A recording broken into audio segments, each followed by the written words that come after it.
So we're going to be talking today about resilience and aging, and I am a professor of psychiatry here at UC San Diego, and it's my pleasure to moderate this panel that's going to include Dr. Colin Depp, who is also a professor of psychiatry, my colleague for many years, and also has a role at our Clinical and Translational Research Institute.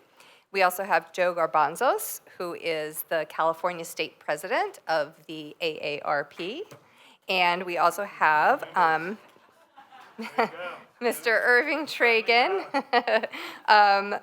who will introduce himself when it comes time to speak. So we'll start off with Dr. Depp. Colin? Well, thank you so much. It's nice to see you all, and I'm really excited to have been part of this event, so thank you. So I've been studying and interested in resilience for a long time, and working in the Stein Institute, we've started off with just basically the question of how can we figure out what successful aging is. And so we looked in the literature, and we found what researchers had previously defined as successful aging, and included things like not having a lot of disabilities or any disabilities, and not having diseases, basically not aging, really. And so then we actually asked older people, 1,000 or some older people, to basically say, do you feel like you're successfully aging? And most of them gave themselves an 8, a 9, or a 10 out of a 10 scale. And we asked older adults, the second question is, what is successful aging? What are you saying when you say successful aging? And the term resilience came up a lot. And so when older people, I think about resilience, it is, in successful aging, it is bouncing back from stress and maintaining that ability to adapt and change to keep the lights on, so to speak. And so I think what's really interesting is, at least from a science perspective, most interventions in healthcare is really geared towards treating illnesses and not necessarily treating the body's repair shop or your emotional repair shop, I think, in terms of bouncing back from stress. But as you saw in the presentation today, or one of the posters, that there are things that one can do to become more resilient, and a lot having to do with positive engagement in positive events, and savoring as well as engaging in things that one enjoys despite stress. And so I think there's a lot of research and a lot of contribution that can be made around understanding and promoting resilience at the individual level. And I think the last thing I would say is that it also has to do with resilience of communities or groups of people, and not just resilience to the Padre season, but resilience to things like COVID-19. And we sort of saw variation in communities in terms of how resilient they were to major societal level stressors like that. And so I think with that, I'll love to turn it over to our AARP leader. Thank you. Thank you very much. Delighted to be here. So as introduced, I'm Joe Garbanzos. I'm part of the leadership team at AARP California. So AARP members, I work for you, right? Terrific. So a little bit about AARP, because when you say AARP, it sounds mysterious. People say, I buy my insurance from AARP, I travel by using AARP's travel agency, or I rent cars from AARP. Well, we're not that AARP. Right? The AARP that I represent and you're a member of is the Social Agenda Community Engagement AARP. That's a nonprofit, nonpartisan 501(c), which means we can raise funds and we can advocate for social agenda issues without getting into trouble with the IRS. So that's the AARP that I am part of. And as far as the work that we do at AARP, Stephen Hornberger talked about age-friendly community. That's a signature program. But AARP has, in California, about 3.3 million members. About 300,000 are here in this region. So we represent them. And we focus on programs at the community level that will reverse, perhaps, or disrupt aging. So the concept of resiliency, longevity, those are disruptors of aging. So we focus on programs working with nonprofit, like-minded organizations and local government agencies. We work on programs that will help our older adult population to achieve that level of comfort through programs and laws locally to make their communities more livable so they can stay in place and age gracefully and with dignity in their own communities. So that's the focus of AARP. You know, the big themes when it comes to the programs we focus on would be financial security, right? Caregiving, Medicare, Social Security. We weigh in on those issues. At a very granular level, we realize that demography is destiny, right? The future in America will be a lot more of us than the younger folks, and it has significance when it comes to policies. Translated, it really means your mortality and morbidity will depend in the zip code where you live, right? So there are some zip codes that are more fortunate than others, and AARP is working with local communities to ensure that there's access to healthcare, access to affordable and reliable internet connectivity. That's important nowadays. You can't operate without Wi-Fi connection. As a matter of fact, I understand that Maslow has revised his hierarchy of needs and added Wi-Fi as a basic need. So there you go. So that is the AARP that I represent, and many of you are members. Thank you very much. What I'm going to talk about during this conversation would be the age-friendly community program. When Stephen asked the question, how many are familiar with the program, few hands went up, and that's not too surprising. It's like a secret program, but making an impact in the community. So I'd like to talk more about that. I'd like to talk about resources available at AARP that you individually can access, or organizations can get resources from AARP to help them in their programs. And so that will be my charge here in the next few minutes. And it's my pleasure and my honor to turn this mic over to the person that I work for and I'd like to be when I grow up.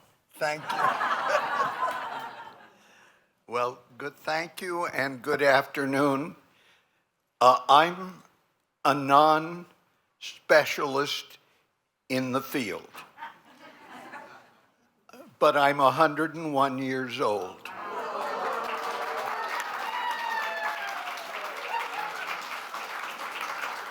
You know, I'm the centenarian that you've been talking about all day. I have aged, and I've reached the point where my gait is slowed down to a poke.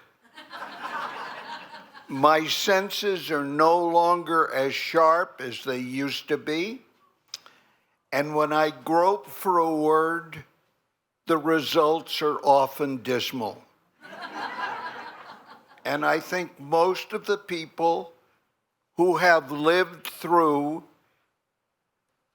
the Middle Ages know what I'm talking about. Every morning I check to make sure that all of the parts are still in place. And I'm delighted when I get out of bed without the help of a caregiver.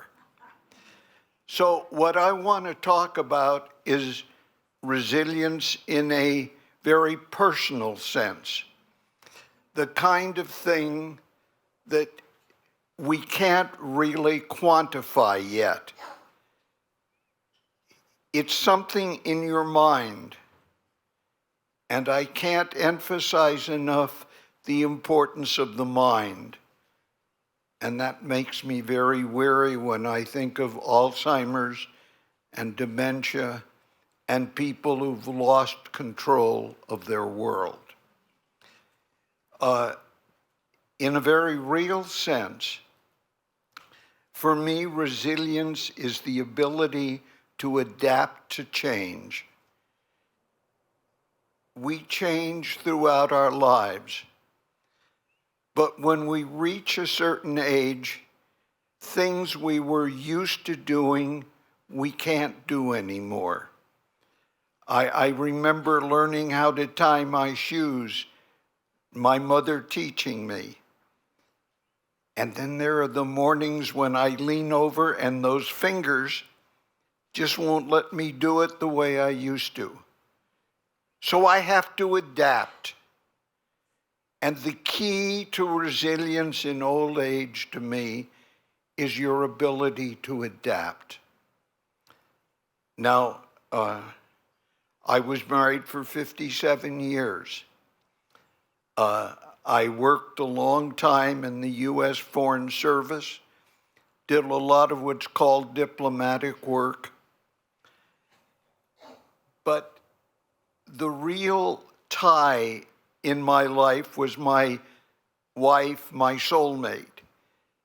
And when she became ill, I became her caregiver. That was a very important change in life. And it's the resilience within yourself to do the things that you want to do that make the difference.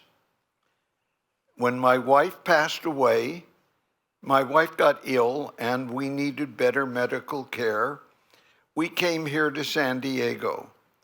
I'm a San Franciscan by birth, a California UC Berkeley graduate, and I spent most of my adult life in the Foreign Service. We came back to California, Ellie got ill, and we looked for medical care. We came here. And we moved into an independent living retirement community. And that became terribly important because the community became our world. And we cared for each other, we took care of each other. And our community offers exercise and swimming and social activities, buses to concerts and to various other events. But we take care of our own medical care. And fortunately, my medical care is tied to Allison Moore. And I can't be more grateful for that. And that's one of the great resiliences that I found, a medical post to which I can associate. My community leaves it up to each of us to determine how we want to take care of ourselves. I have a part-time caregiver now.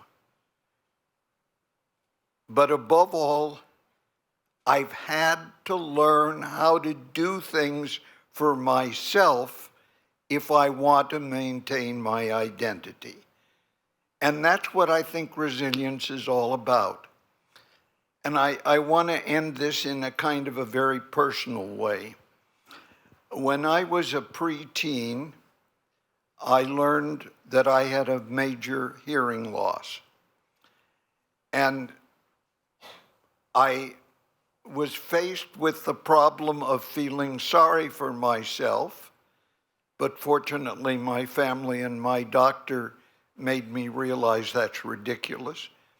So I learned lip reading to relate to the hearing world. I went to law school. I graduated from law school, and I had to have a specialty.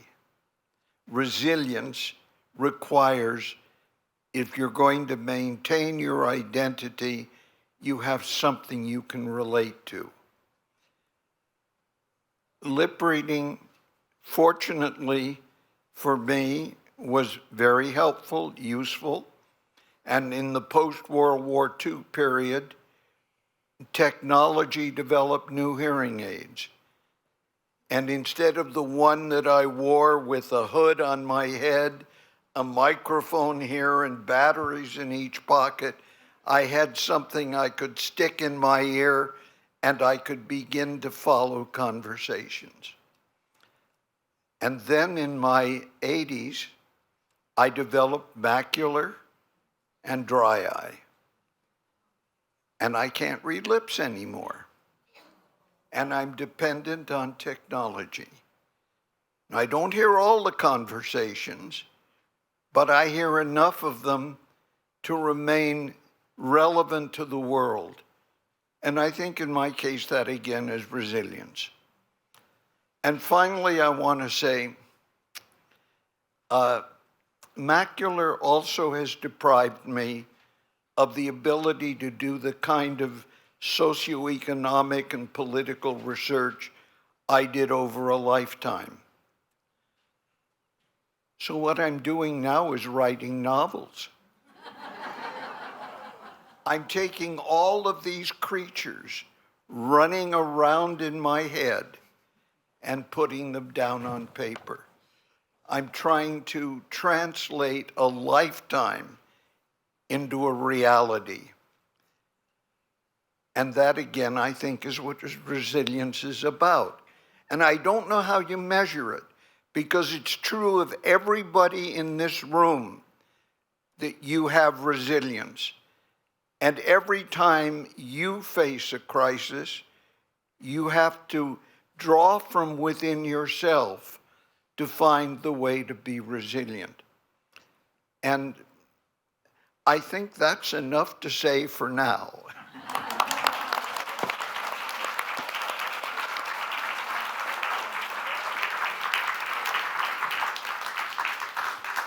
Wonderful. Thank you so much for that. And I think, yes, we all want to be you when we grow up. Lord help you. So we have plenty of time for a little bit of a discussion here, and then of course we'll open it up to the audience as well. One of the things that we've heard a lot today about is the idea of intergenerational community and working together across the lifespan, playing together.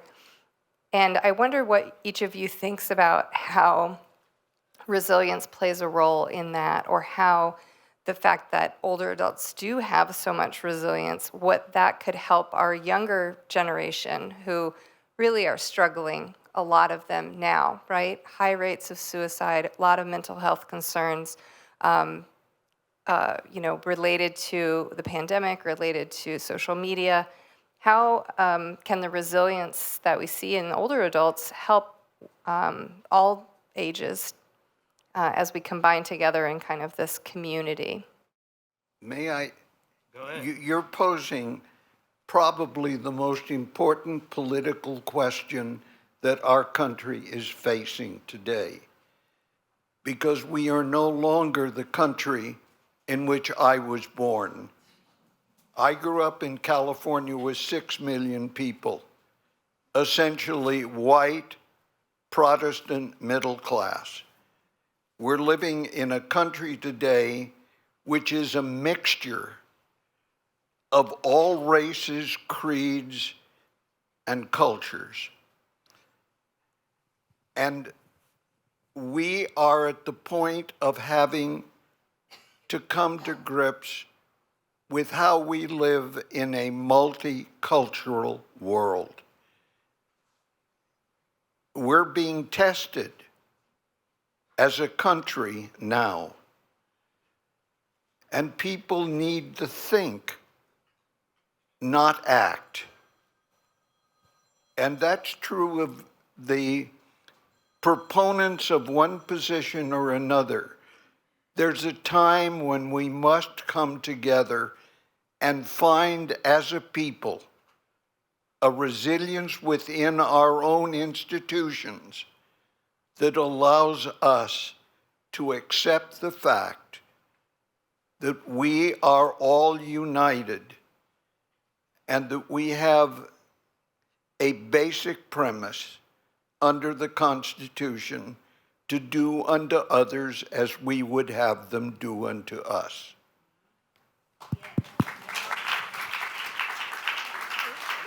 I could not agree more. I think there are micro examples of intergenerational programs that are happening in our communities that lend value to sharing of wisdom from older adults to young folks teaching older adults technology. I think that's a space where there's kind of a value proposition and a win-win for both generations. I am AARP or representing AARP, so I'm not supposed to be partisan. So I'm going to stay away from politics. If you look at the lay of the land, there are more, I think, examples of intergenerational relationships overseas in countries where communities are the central focus of living as opposed to kind of individual pursuit of happiness. So Japan is a good example, I think. If you have read Blue Zones, right, it highlights areas where there are many of him in those communities, and one of the key success factors in those communities, intergenerational relationship. So those of us who are in the business of advocacy and outreach and education, in the business of coming up with programs, sometimes we forget that the solutions, in fact, are already there. And the prescription should not be top down. It should be, I think there's value in terms of bringing in resources, provide guidance and training, but some of the lessons that can be learned are already in the community. So listening to the community and being humbled is one of the lessons that I've learned at AARP. We don't go in there and prescribe.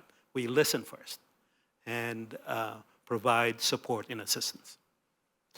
I would just add, this is really work that is inspiring at the community level. And I would just say that the research on intergenerational programs is pretty encouraging, both from the perspective of the benefits to, especially ones that are showcasing older adults helping younger at-risk youth, show remarkable effects on children as well as older adults, including cognitive benefits in participating in volunteering and participating in meaningful and purposeful activity. And so I think really my thought is that San Diego is actually a home to a remarkable number of these programs, and they need not be complicated. They need not be sweeping. So having an example would be having a daycare that's relatively co-located with an independent living facility, and having some just proximity, I think, is a place to start.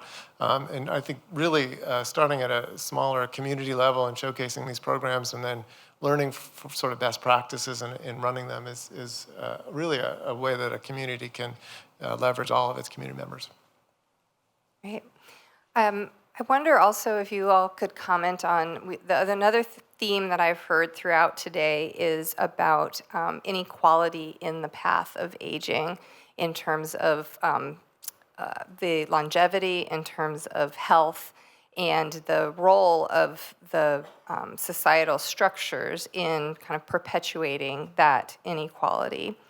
And I'm wondering what the role of a focus on resilience might be to improving, to lifting up those. And one thought I had, just as a stimulus, is that folks who have been traditionally marginalized in our country have learned from a very young age how to function under those societal pressures.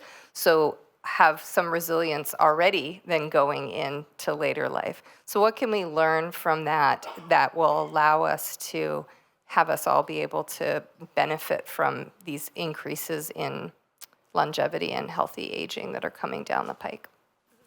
That's a tough question.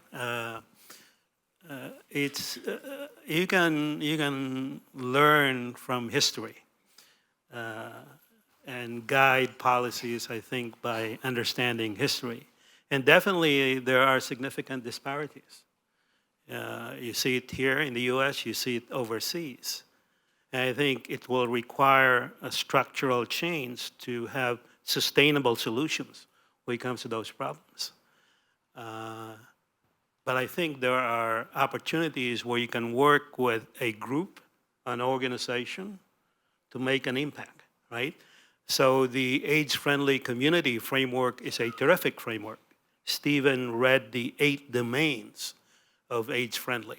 Age-friendly is really working with local jurisdictions, your county, your cities, your municipalities, to create policies that can be implemented around built environments, parks and recreation, seniors community centers, pedestrian lanes, safety in the streets, lighted streets. It could be as simple as these to help communities and the residents of those communities feel safe and comfortable to age in place, as opposed to moving to Arizona or Nevada, right? Or get admitted to a long-term care facility. So I think those are opportunities to address the issue of equity. And I think we are fortunate here in the San Diego region. The county is an age-friendly county. So there's accountability when it comes to being a member of this network of communities, because they have a plan in place and they have to implement those plans with communities.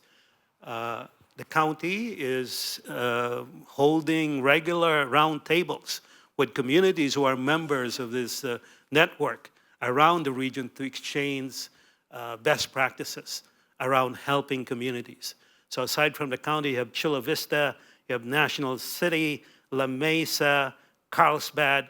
These are communities that are committed to implement policies that will make our lives in our communities more livable. I think that is the pathway, right, to address the issue of equity. May I also add, I agree with everything you said, and I think the primary purpose of education should be to make us think and to make us tolerant. We tend to shout at each other when we disagree, when we should be logical, opening doors for that conversation. And I note that in Minnesota, there are now experiments in communities to get them, people on the right and the left and the center, together to talk out problems, not to defend positions. And I know that if we extend it to a broader national scope, it's not going to happen overnight. This is a process. And I don't believe that any country has lived in constant revolution as this country has. I think one of the things that bothers me when I occasionally am asked to speak in a seminar or at the university is how little we know of history. We have reached a point where at one of the local universities, I was giving a speech, I was participating in a seminar, and I said FDR, and hands went up. Can you imagine? I lived through the Depression. I lived through World War II. I was appalled that the people had not yet understood not only who Franklin Delano Roosevelt was, but the process our country went through. We have to remember that in the 1920s, the largest social group was the KKK. And look into our own history in California and find out who was in the KKK at that time. I remember the 30s. If we don't have a sense of history, we can't have a dialogue. We don't have to relive the mistakes of the past. And that, I think, starts. And that's a good part of resilience, is understanding who we are, where we came from, and what the problem is we're dealing with. That's great. Yeah, thank you. I'm going to ask you to start writing down your questions if you haven't already, and putting those in. But I also wanted to start with just a question for each of you, which is, what do you think would be the best way to enhance resilience any time in life, but particularly in late life? What does the evidence show? What has worked personally for you in terms of enhancing? And we hear that there's a lot of resilience out there, but everybody would like to be a little bit more resilient, right? A little quicker to bounce back, a little bit less overwhelmed by stress. So what would be some strategies? Yeah, sure. I think I really appreciate the conversation in terms of, first, how we measure and think about resilience, and how it is a pretty ethereal, difficult concept to really put a number on. But I guess a couple of thoughts I have are that there certainly is a capacity to improve your physiological resilience. But I also think what I've heard today is really that you can't and shouldn't try to do it alone, and that other people are critical, and being resilient is a kind of a public or social phenomenon too. I think what also science has shown, and actually research, that is it counter to the really harmful phrase, which is that you can't teach an old dog new tricks. And that is really not a helpful phrase at all, because I think even aged mice in the Salk Institute, for example, can learn in an enriched environment to do really amazing things. And so I think really focusing on your capacity to change throughout, and then focusing on your physiological state. And then there are some specific psychological or mind-focused strategies, which include focusing on gratitude, as well as focusing on savoring positive events and adapting valued activities to fit your capabilities, are all kinds of skills that we've learned what older people who are resilient seem to be quite good at. Yeah, so storytelling is very important. So I'm going to take this fella on the road so he can tell a story about resiliency. And there's a kind of a selective bias when it comes to resiliency. You made a point. We are all resilient, but just the mere experience of surviving, many challenges along the way. We've made it. And so we have individually good stories to tell. So storytelling is important, right? The other piece, and there's a policy piece to resiliency, and that is it has to be intentional in terms of providing resources to communities and individuals to help them when there is trouble, when they need help, to rise and be given another opportunity to fight the battle again another day, right? There should be a provision to that. To allow that recovery, right? So it's where the community spirit comes into play. Some countries do it on their own. We are a wealthy country in spite of our problems, and we can afford, I think, to help others. It's a long-term investment anyways. You help them, and hopefully they will recover and move on and be more resilient. So there is the storytelling, there is the policy piece when it comes to intentional social programs that can provide good outcomes. And I think if we do that, we have a shot in terms of building up that resiliency. I agree with everything you said, and would add that it is very important that we understand the problems we're dealing with. we have a tendency to get superficial impressions, and we throw money at it, and we think that's going to solve the problem. And all it does is make some people richer and the poor poorer. And that's, to a substantial degree, led to a kind of disaffection with government. I think it's a very delicate question to enter into, but your question actually requires us to think through what it is we're trying to do. And I found in my experience overseas in US aid programs that I can't do it for them. The answer has to come out of the community itself. And the leadership has to be trained in the community. There's leadership in every community, but we haven't yet figured out how to channel that leadership. And I have found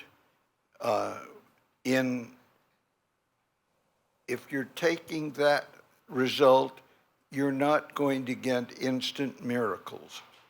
And in our political system, we want instant miracles. We want that problem that existed for a century to disappear right now because we're putting some money to fight it. And we really don't know what the problem is. And the problem persists, and the people lose faith. So I urge that whatever we do, we take the time to understand. And that's very difficult to tell the politicians. And I've had my share of disagreements over the years with people who are very bright and very able, but they don't think in the same way on each problem. And I urge we take the time to understand the problem we're trying to solve. Very wise. I think we have time for one or two questions. This is an interesting one. We've heard a lot of topics today, but we haven't really addressed ageism specifically. How can we be resilient in the face of ageism, which is really embedded in our beliefs, our institutions, and our media? So I'll tee off on that question because AARP is so focused on that issue. The older adult population now is different from the older adult population, say 10, 15 years ago. And many of us who have elected to retire or do part-time work still can contribute in many capacities, whether in a formal workforce, informal workforce, or volunteer work, right? So there's room for people 50 plus to play in that space. The challenge, I think, is the structure in the discipline of HR has not caught up with the times. Remote work is an example. You know, after pandemic, the world has changed, but still the kind of the incumbent HR world is still resistant to the idea of flexible work. And that applies to 50 plus population. Most of us are willing to put in the time, work part-time, but to have some in our own terms, if you will, within reason, right? There should be a negotiation as far as what that looks like. And so ageism comes in many forms, but that's one way of demonstrating itself. The stereotyping of ageism is real, right? It will require education. I'm going to give a plug to San Diego Foundation because they have a program now and they're hiring people who have transitioned, if you will, from formalized work to some kind of a work arrangement to work with San Diego Foundation and communities to advance projects and community work. And they're looking for not necessarily retired people, but people who have experience working in the community, who are willing to do this, not for the money, but for the love of making a difference. And so when they roll this out, many people could not understand this because they're looking at the job description. Well, the job description is a starting point, right? You do the work with a job description in mind, but you transform the job description to fit your personality and your competencies. And I think the program that San Diego Foundation is trying to do to hire these individuals is a good example of older adults who are willing to go back to work within a framework that is acceptable to them, with a corporate kind of a relationship with San Diego Foundation, and make a difference in the community.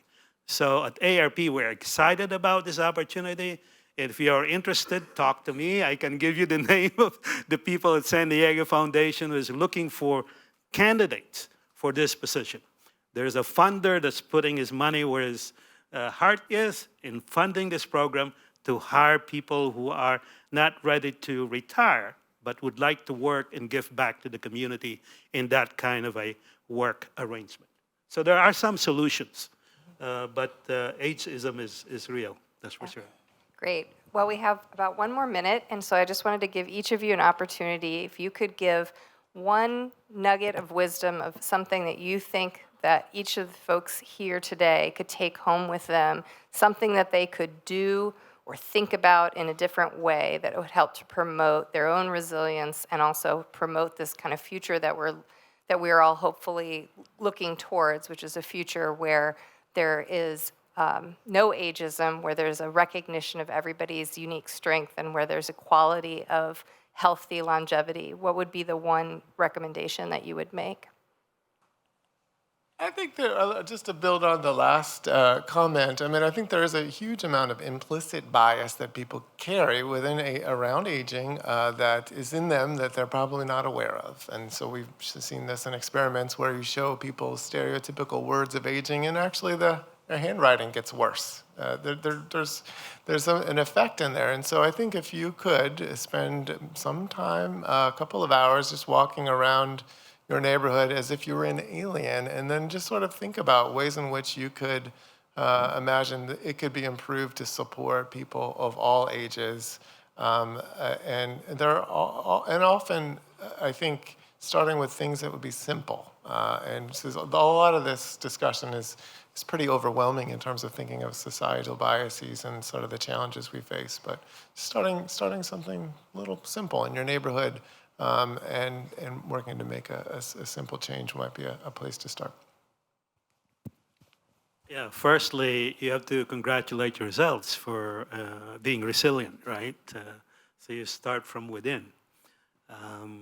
Resiliency, I think, is mostly a personal thing, although there's an external component to it. So at AARP, we're looking for programs and initiatives to create real possibilities for 50 plus, right? And so we're committed to do that. We provide resources to individuals as well as community organizations to help them realize their potential and continue the journey. And resiliency is definitely going to be an important component. But we'll listen to the guy who has the secret sauce when it comes to resiliency, right? He has the prescription. I say, first, keep active. Make your mind work for you and do everything you want to do with moderation. That's the best advice I can think of. Amen. Thank you so much.